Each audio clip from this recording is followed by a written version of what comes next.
At 14,000 feet above sea level, under the cold silence of the Himalayas, a new fortress is rising. Satellite images show China constructing a sprawling air defense complex, radar domes, missile bays, and command centers. Barely 100 kilometers from where Indian and Chinese troops clashed in 2020, but behind this buildup lies more than military muscle. It's unfolding at a moment when India and China are reopening trade routes, restoring flights, and even shaking hands in diplomatic halls. So what does this latest construction really signal? Renewed defense or renewed distrust? Hello and welcome. You're watching Statecraft with me, Geeta Mohan.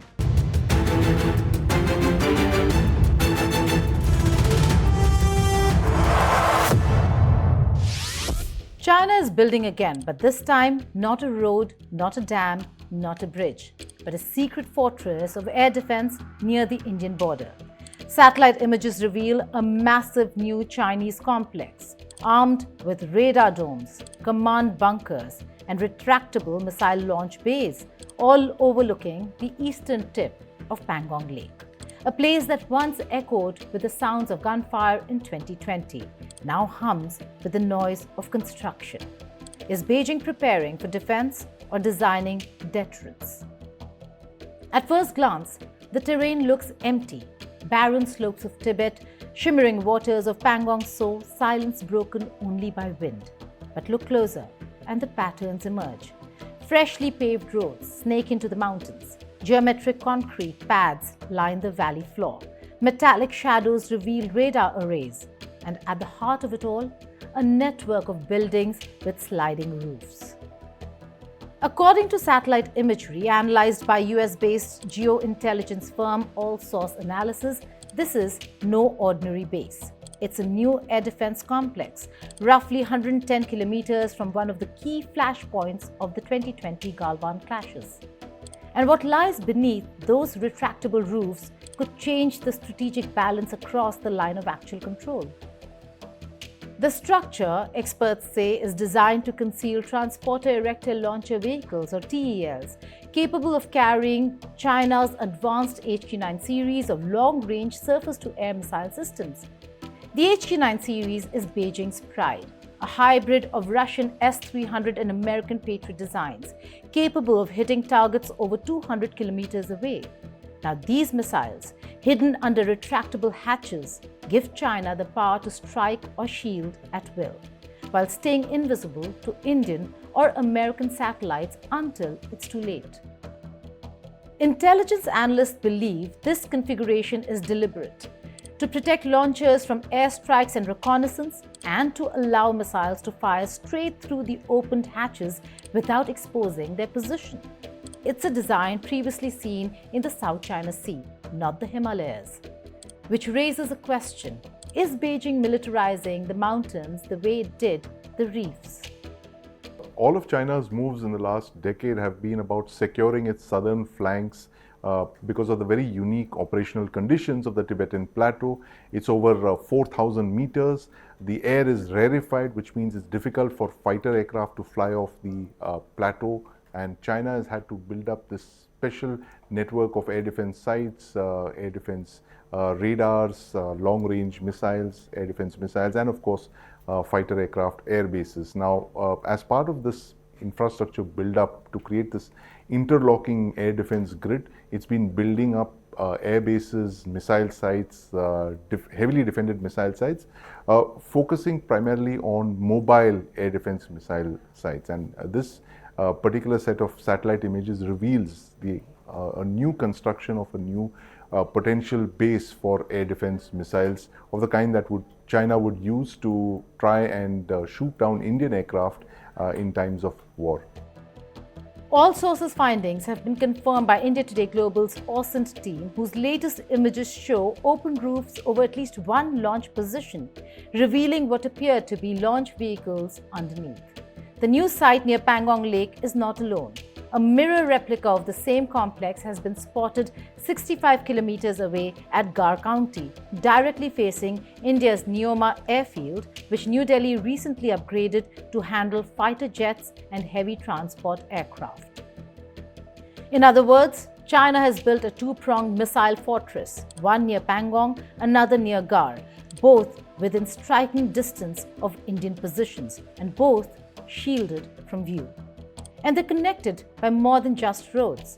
Analysts have detected wired data connection infrastructure between the radar stations and command centers, a sign of integrated command and control.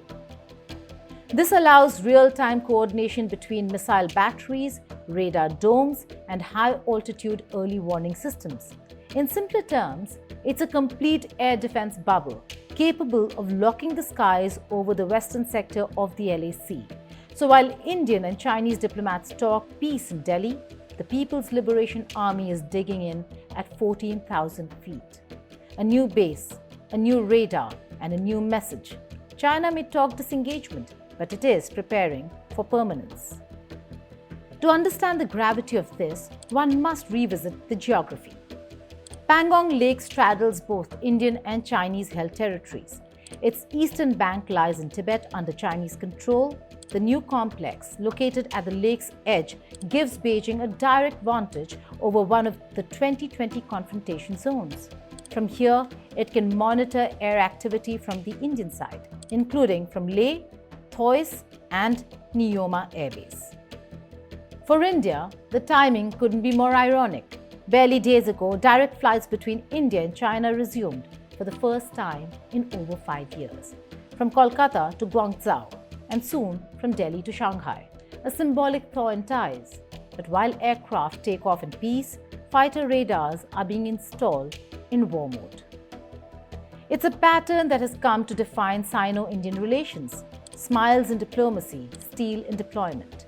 The same month China welcomed the return of civilian flights, satellite images showed military construction picking pace. The same week Beijing called for mutual trust, its engineers were building retractable missile bays aimed west. And this duality is not new. For centuries, India and China have shared not a border, but a burden. A frontier drawn by geography, defined by suspicion, and scarred by war. Every few years, there is a new round of talks. Every few months, a new round of trouble. Nearly 5 years after the Galwan clashes, both sides continue to maintain between 50,000 and 60,000 troops each along the line of actual control. Disengagement has been announced, yes, but not de-escalation. The mountain watchtowers remain manned. The patrols continue. The mistrust persists, and that mistrust runs deeper than the Himalayas. Because while Beijing extends one hand to New Delhi, it extends another to Islamabad. Now that's a concern India can't shrug off. China's partnership with Pakistan remains ironclad, a relationship that often cuts at India's expense. From Hangar-class submarines to J-10C fighter jets, from diplomatic cover at the United Nations to economic corridors through disputed valleys, Beijing has kept Islamabad's military machine alive. In recent months, Pakistan's Army Chief Field Marshal Asim Munir visited Beijing after his trip to Washington and was hosted at the highest levels. For India, the optics are hard to miss. While Wang Yi meets Jaishankar in Delhi, Chinese engineers are wiring radar nodes opposite Nyoma. History only deepens the irony. In 1963, Pakistan illegally handed over the Shaksgam Valley, Indian territory under its occupation, to China. 6 decades later, China still controls that land. Today, the same alliance echoes across every valley: political, military, and strategic. Beijing's playbook is clear: build influence in South Asia through infrastructure, diplomacy, and denial. Block India at multilateral forums, bankroll Pakistan's military, and expand presence along the Himalayas. Every road, dam, and base along the frontier tells the same story: deterrence disguised as defense. Well, the message that China is sending to India is that its military buildup, which it began over 2 decades ago on the Tibetan plateau, that military buildup continues irrespective of ties and talks between India, the thaw that's begun more than 5 years after it mobilized its military in Ladakh. Now that is something that China has been very adept at, continuing military infrastructure while it talks peace with its neighbors, and this is exactly what it's doing here. India, for its part, is responding in kind. The Nyoma Airfield in eastern Ladakh, once a modest forward base, is being transformed into a fighter-capable runway. New roads now link Nyoma to Leh and forward positions along the LAC. Radar stations and air defense batteries have been deployed. In short, the mountains are bristling again. But there's a crucial deterrence. India's construction is visible, even documented in parliamentary statements. China's hides under retractable roofs.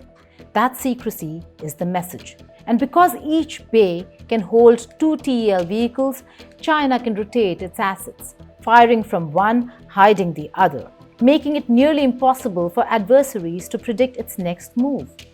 Experts say the covered launch bays serve a dual purpose: concealment from satellites and resilience against preemptive strikes. Even if detected, the launches could remain intact, shielded by reinforced roofs. It's an engineering evolution born from Beijing's maritime experience. Similar setups exist on the artificial islands in the South China Sea, where China installed missile silos disguised as hangars. Now, that same logic is moving north, from the sea to the sky, from islands to ice. And as the concrete hardens near Pangong, China is also hardening its diplomatic posture. During his August visit to Delhi, Foreign Minister Wang Yi spoke of resetting ties. He met External Affairs Minister Dr. Jaishankar and National Security Advisor Ajit Doval ahead of Prime Minister Narendra Modi's visit to China for the SCO summit. But days later, Wang Yi's next stop was Islamabad to meet Pakistan's top leadership and reinforce the China-Pakistan economic corridor. For Delhi, it was a reminder. Beijing's idea of balance always tilts westward. So while the flights resume and summits continue, the underlying tension remains frozen, like the glacial lakes that separate the two. India and China may trade goods worth over $100 billion, but along the LAC, they trade glares through binoculars. For China, the new air defense base is part of a broader Himalayan buildup, integrating radar, missile, and logistics networks stretching from Nagari to Nyingchi. For India, it's a signal to remain vigilant because disengagement at the table means little if deployment on the ground continues. Not to forget, with Donald Trump's tariff war, both Beijing and New Delhi found themselves under unprecedented economic pressure from Washington. Supply chains were shaken, alliances redefined, and global trade corridors rewritten. For a brief moment, it seemed the two Asian giants might find common cause in pushing back against America's economic aggression. But Beijing had other plans. China's dual strategy, extending a diplomatic handshake to India while reinforcing its military footprint along the LAC, sends a very clear message. It will cooperate for optics, but never compromise on control. India's challenge now is twofold: to respond without escalation and to rebuild trust without illusion. Because engagement with China today is not reconciliation, it's risk management. And as the HQ-9s and the advanced HQ systems roll into Tibet, that risk only grows heavier. India should definitely respond with enhanced deterrence and diplomacy, and is doing both. Now, while the diplomacy continues, India has also upped its strategic game by continuing its infrastructure build-up, which it began over 10 years ago. And those developments continue, those bridges, the military infrastructure, the airfields, all of those continue apace. And of course, there are new elements that are being added, like the rocket force, or the Sudarshan Chakra that Prime Minister Modi mentioned, which would be the most certain way of delivering ordnance on targets across the Tibetan plateau. While it might be more hazardous for the Indian aircraft, for the Indian Air Force aircraft to operate in such a heavy, dense air defense zone, it would be much easier for India to deploy cruise missiles and ballistic missiles to break through these defense bubbles that China has created on the Tibetan plateau, exactly the way that the Indian Air Force used BrahMos missiles to penetrate the Pakistan air defense network on the Western Front during Operation Sindoor. There's also the question of perception. Every time China builds near the border, it sends multiple signals, one to India, one to Pakistan, and one to the world. To India, it says, we can reach you. To Pakistan, it says, we've got your back. And to the world, it says, we are here to stay. But power built on secrecy is fragile. The very satellites that Beijing fears have exposed its hidden hand. And in a region where information travels faster than diplomacy, secrecy may no longer be the shield it once was. As the roofs slide open in Tibet, they also open a window into China's strategy. Deterrence layered with deception, diplomacy mixed with denial. The construction near Pangong Lake isn't just a military project. It is indeed a message, one built in concrete, concealed under steel, and delivered through silence. The real test now lies with Delhi. Should India treat the new air defense site as a provocation or as proof that peace on paper means little on the ground? Should New Delhi respond with deterrence or with dialogue? In geopolitics, every silence speaks, and this one echoes across the Himalayas. For now, the skies above Pangong remain calm. The retractable roofs are closed. The radars hum quietly. But beneath that calm, a new chapter of the Himalayan contest is being written, one concrete slab at a time. China's new air defense fortress may be hundreds of kilometers away, but its implications are right here, in every diplomatic handshake, every trade route, every flight that takes off between Delhi and Shanghai. Because behind the smiling photos and resumed flights lies a simple truth. The dragon still breathes fire behind the Great Wall of secrecy. History may not repeat itself, but it rhymes.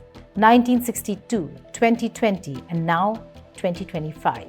Each year, the setting changes, but the script remains eerily familiar. A promise of peace followed by the sound of construction.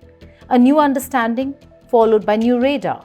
So as the world celebrates the reopening of air routes, Beijing is quietly building air defenses. And once again, India finds itself at the crossroads of diplomacy and deterrence. Can India trust a neighbor whose missiles hide beneath sliding roofs? Or must it prepare for the peace that comes before the storm? In the high altitudes of Pangong, silence can be deceptive, because when China builds in secret, it rarely builds for peace. And this time, the message from Tibet is clear. The battle for the Himalayas may have gone quiet, but it is far from over. China's air defense site near Pangong isn't just a base, it's a statement, and its sliding roofs may hide more than missiles. They hide Beijing's intent. Thank you for watching Statecraft.